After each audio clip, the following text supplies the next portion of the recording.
Hi, good evening, everybody. I'm PennLive opinion editor John Mysick. The one thing that is not at issue is that Pennsylvania is facing a crisis of opioid abuse of epic proportions. Some more than 4,000 lives claimed in the state each year. That is our starting point for discussion, but it's not the ending point. Tonight, with a panel of readers and public health experts, we're going to spend the next hour or so looking for solutions. Why is this subject so important to you? People within my community have passed due to this issue, and I want to maintain a lot of knowledge on it.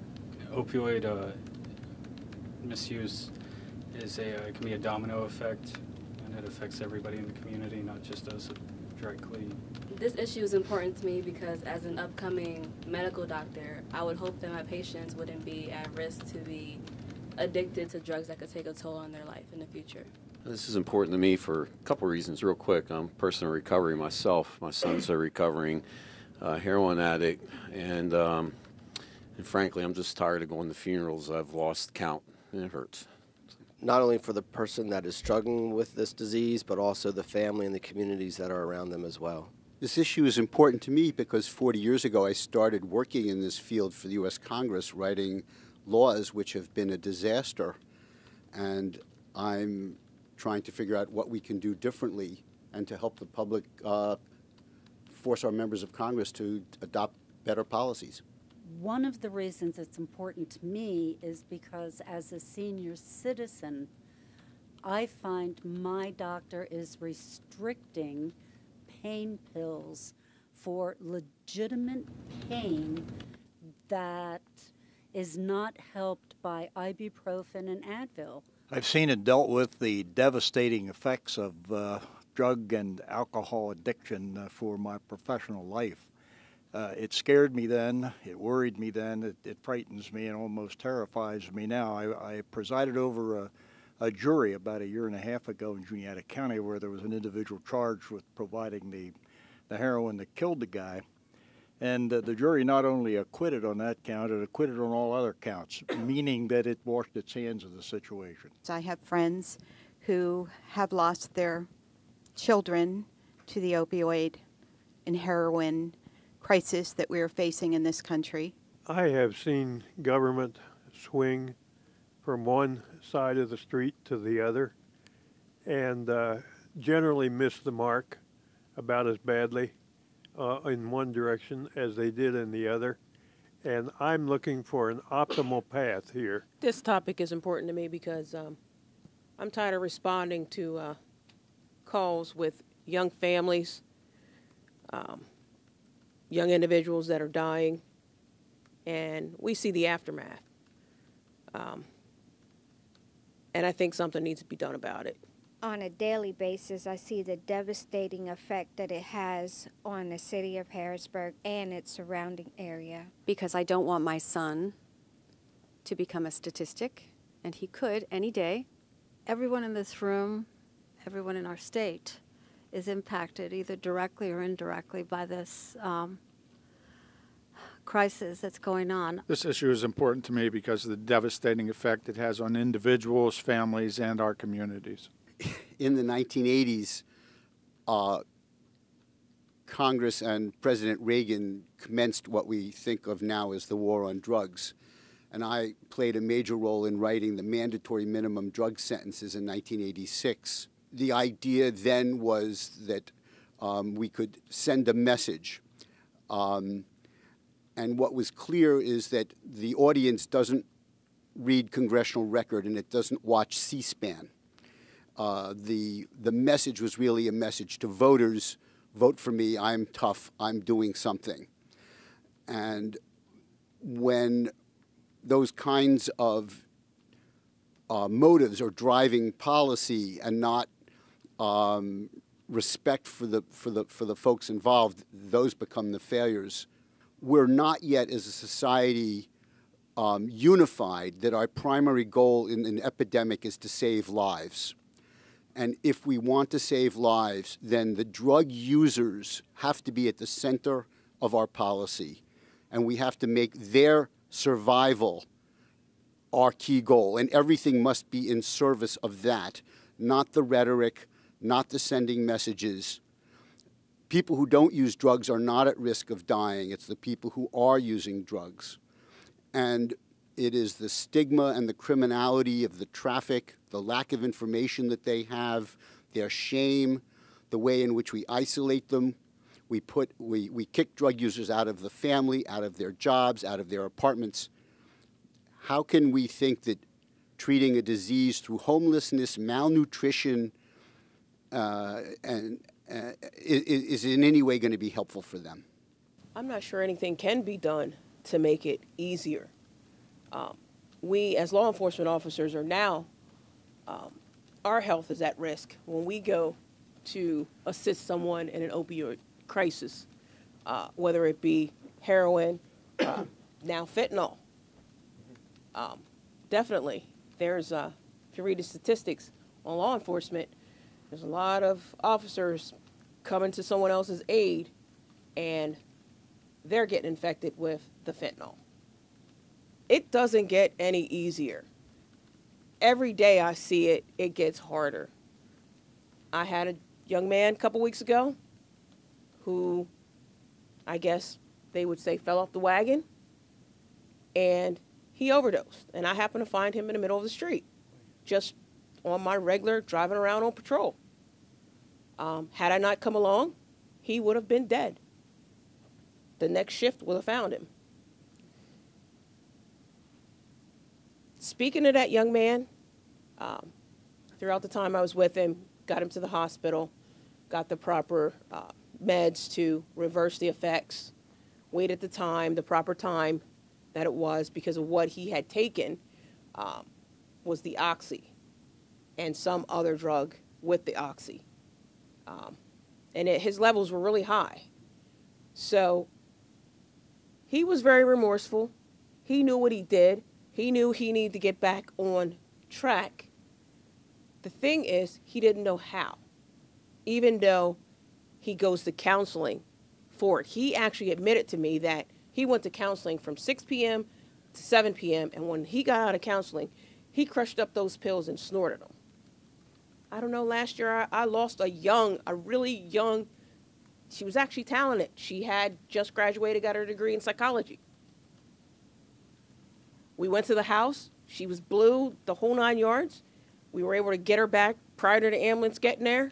And then within a week, the neighboring jurisdiction found her dead in a vehicle. I still remember this young lady. I can never forget this young lady. My son is 30. He graduated from Penn State with a double major in honors, economics, finance, energy business. And so let this sink in a second. Really, really bright guy. Yeah, he is. He's everybody's IT guy. He's awesome. So for fun, he fixes computers, and for fun, he just is into computers. So with these degrees from Penn State, and as an honor student from Penn State, he ended up working for Microsoft as a trainer for Microsoft, and here's where it gets great. That was not enough money for his habit, and he robbed a bank while working for Microsoft. Let that sink in. We don't understand addiction. That is so not normal. And we're not doing the right things to fix the problem. We're giving criminal records for little things that begins this horrible hopelessness that they can ever dig out of the hole that they have. He's got like $6,000 worth of fines that he'll not be able to pay. He's defaulted on all of his student loans. He's caught in this vortex of hopelessness, and he's really working on it. But I can see why kids just peace out is what they say. They just forget it. I can't pay my fines. The warrant officer's coming to arrest me. I have no money to pay him because I can't get a job. I don't have a job because I have a criminal record. I have a criminal record that I'll never be able to get rid of because X, Y, Z. And it just down and down and down the rabbit hole we go. And society doesn't care. Society as a whole doesn't care. They're judging these people. These are the castaways. These are the people who walk out of a jail with no food, no money, no clothes, no deodorant, no toothbrush, no nothing. And their families have thrown them away. So they walk out of a jail and go, where? How do they eat? Where are they going to sleep? It is awful how our society treats these people. And all of these suicides you see are not, or rather all of these overdoses you see, a lot of these are suicides. They are done because there is no hope for them. My son has a felony record. Game over. It's going to get so much worse, and it's coming for your kids. A great story. He was in a car accident where he was hit, the airbag deployed on Cameron Street. He was taken to the hospital to make sure he was okay and prescribed Vicodin. And he had 3 months of Vicodin for no fracture, no fracture. And he happily took them. And you are addicted before you know it. You're an addict, and it's over. And then you need more and more and more to even feel the same and to stay stable. So what once was 1 pill a day now takes 20 pills a day, and that doesn't, you can't, it's hard to get better from that unless you get professional help. And then the pills turn into heroin use. And then they live like animals, and nobody will go near them. You know, it used to be you would do tough love for all these people who were continually returning. And I just wonder, that tough love, how many people have lost their family members because they were doing tough love? They were saying, you know, time's up. You're out now. You've got to defeat this, only to have that child be defeated. If we take a look at the PAYS survey, or the Pennsylvania Youth Survey, is a survey that our kids are given in 6th, 8th, 10th, and 12th grade. And we get some really, really good data that comes out of that. And one of the most alarming things that I see in there is a section on depression. And the state average is about 40%. Some of the counties are up 45, pushing 50% of our students are saying that they are depressed. Now, some people will turn to me and say, hey, do they even know what depression is? Maybe it's just puberty, or they're just sad, you know, or things like that. But when we talk to school counselors, they're agreeing that this is very close to the numbers that are diagnosed with depression. In my personal and professional opinion, until we address that element, our drug problem is not going anywhere for generations. Until we address that problem, our suicide rate isn't being touched. Until we address that problem, our school shootings is not going to go anywhere at all. Our bullying rates are not going to go anywhere at all. So when we take a look at this, this is a mental health concern. We're dealing with this whole way that we look at addiction as a culture, as a country, like we did back in the 70s, all right? And it's obviously not working for what we're dealing with now. So as people have said here, we need to relook at that. We, as a recovering person, didn't get this way in one day. This didn't all happen in one day. You know, it took years sometimes, decades sometimes, you know, to come back out of it. It's not just, like you said, going to treatment for 30 days and coming out and going with it. So we are, and I guess some of the legislation, the funding's increasing for that. But, you know, and then the aftercare and the support to come after that. Because the hope comes from others in recovery. The tough love thing, sometimes it works, sometimes it doesn't. There's not one silver bullet. These guys will tell you that there is not one silver bullet for this. There isn't. You know, I have my way I did it and my thoughts, but I also know, and I've seen working in the field and dealing with this, that that's not going to work for others.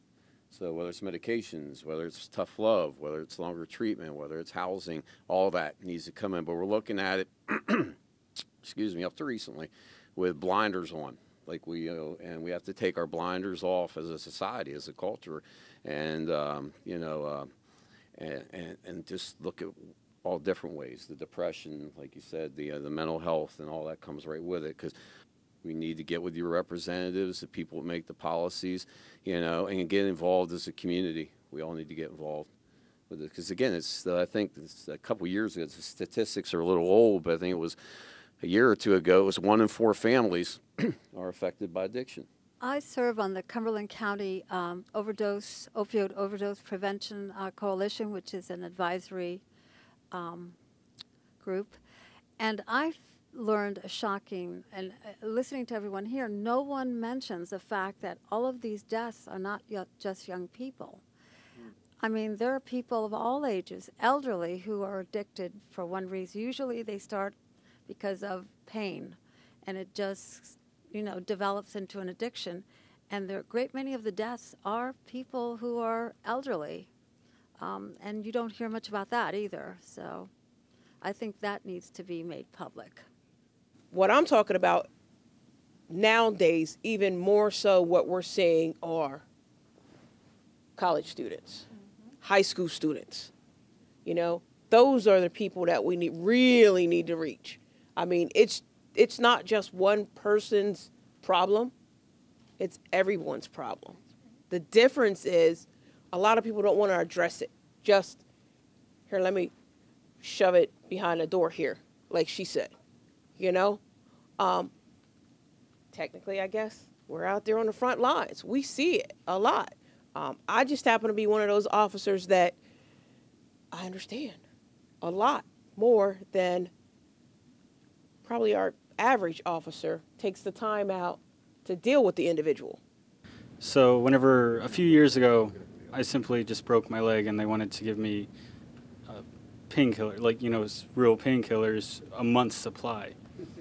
And I was like, no, simple NSAIDs can do the point. Like, I can take an ibuprofen and I'll go through with the pain. There's no need for me or somebody that it's going to be an acute pain for a while, but a simple NSAID, once you're done with the severe part of the pain will work. There's no need to have a 30-day script.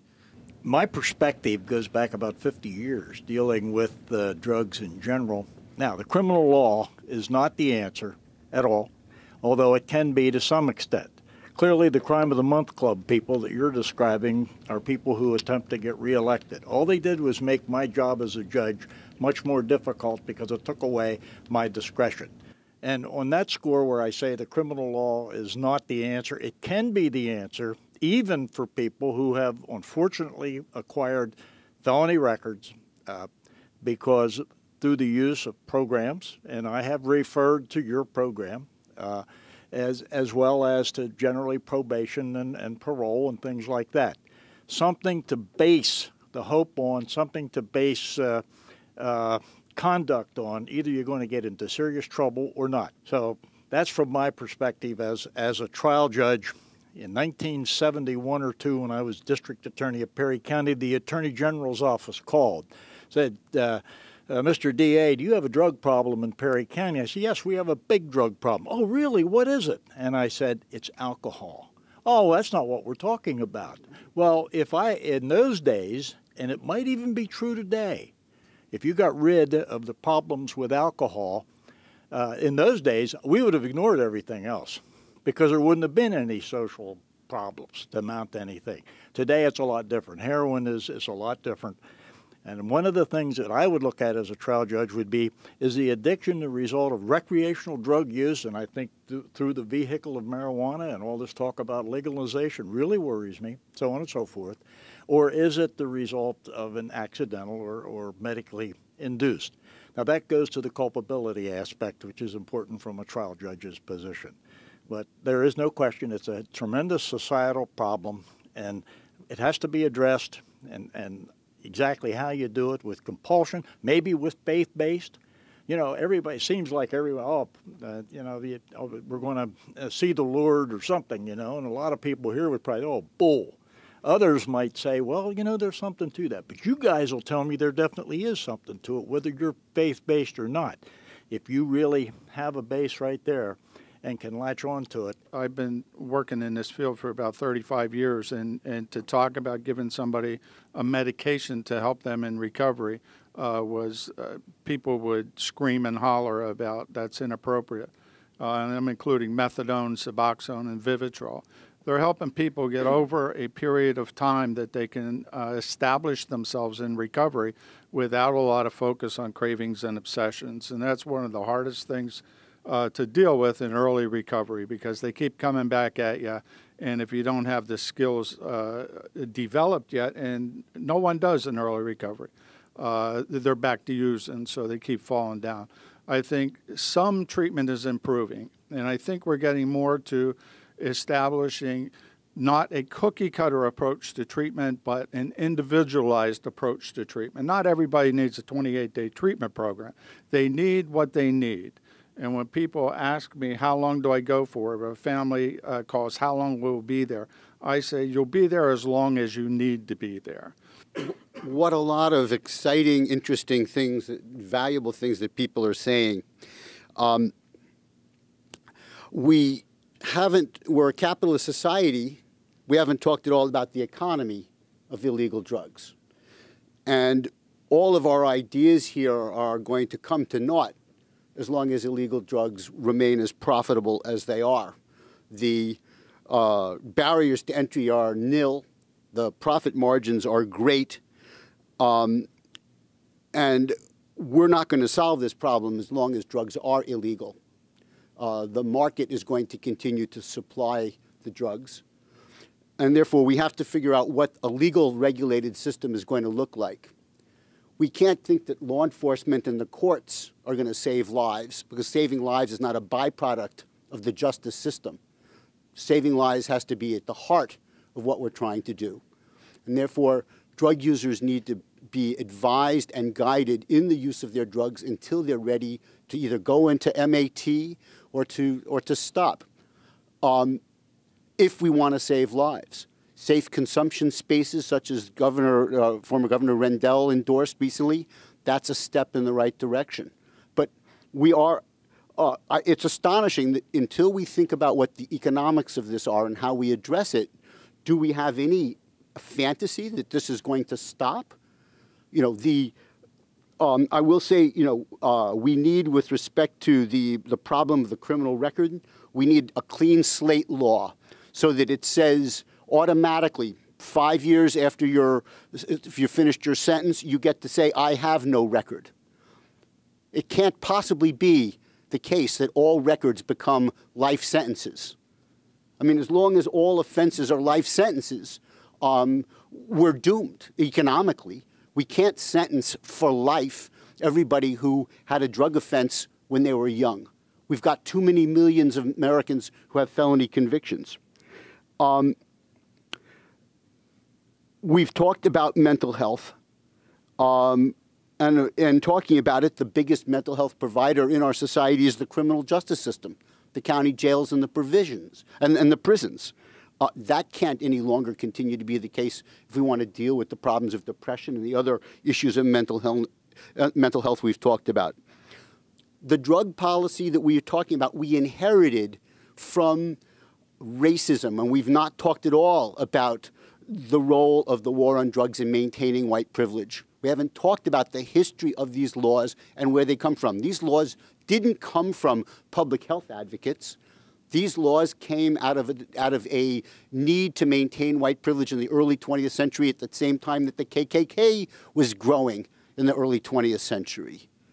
The role of the marijuana laws in the 1930s. I mean, you can hear the quotations, the language of the head of the Bureau of Narcotics saying it's because of the Negroes and seducing white women. I mean, where did these laws come from? And so the problems that we have to confront a whole lot of issues that we've not confronted tonight, and we don't have the time to, I'm afraid. But we're not going to solve it nibbling around the edges. I think if you look around, we're an overly medicated society. Everyone thinks there's a magic pill out there. And it's a horrible thing because our kids need to understand, while grandpa may take 10 medicines, there's a good reason, he's got whatever issues. That's not the norm. That's not what a young person does. That's not what anyone does who doesn't need the medication. So education, I think, is particularly among our young, it's crucial. And I think if they hear it from not just their parents, but from other people in the community, it'll sink in eventually. It may take a while, but it will sink in. The solution is the answer. Addiction has been here since the beginning of time. We have cigarettes, alcohol, addiction, legal, illegal, doesn't matter. Maybe one of these young people here will figure that out, how they did. But the treatment, that's what we got to be in. We're in the mess, and it's here, and it's been here since the beginning of time. Right now we have a drug, fentanyl, and heroin, but fentanyl is killing. It's not an if you use, you may overdose. You will overdose. It's just a matter till it comes up in the chamber and you're done. You know, so it's the treatment right now. How can we treat what we have right now going on? Again, maybe somebody will figure out addiction sometime and we'll come out of that. So anyway, the solution, yeah. My son was addicted for 2 years before I knew. He would look me right in the eye. I thought I was losing my mind. So I would say, in short, that we really have to remove the barriers to reentry for the people who are addicts now, because if we don't get rid of the addiction bubble that's present right now, there's going to be another wave of it. It's just going to perpetuate itself. The barriers to reentry are, in fact, their criminal record. I think it's the number one thing that I see myself struggling with now. So if they can't get a job and they can't pay their bills and they can't support their family, all of those things mean they have to go back to jail. And jail is not where you want these people to be, because they don't come out the same. I agree. Be present, check in, educate. Educate, educate. I think we need to have relevant, compassionate treatment. We do not need mandatory sentences. We do not need the Crime of the Month Club of legislators attempting to get reelected. I haven't got a clue what the solution is. It seems to me that it's a 360-degree problem, and every degree has a different issue that needs to be addressed. There's no silver bullet. We don't have just a heroin epidemic, an opioid epidemic going on. We have a drug epidemic going on. Adderall, huge epidemic, probably bigger than the heroin epidemic. THC epidemic going on, alcohol. And if we are only focused on one target, and that of being heroin, we're missing a whole lot more that's going to come back and really bite us in the butt in years to come. There's definitely no quick fix for an issue such as this, but I do believe, in conjunction with what everyone else has said, that community and realizing that we are all part of the human race and we aren't animals, we are well-minded people. We need to realize that all of us need to be treated the same and help each other out before all of us can truly succeed.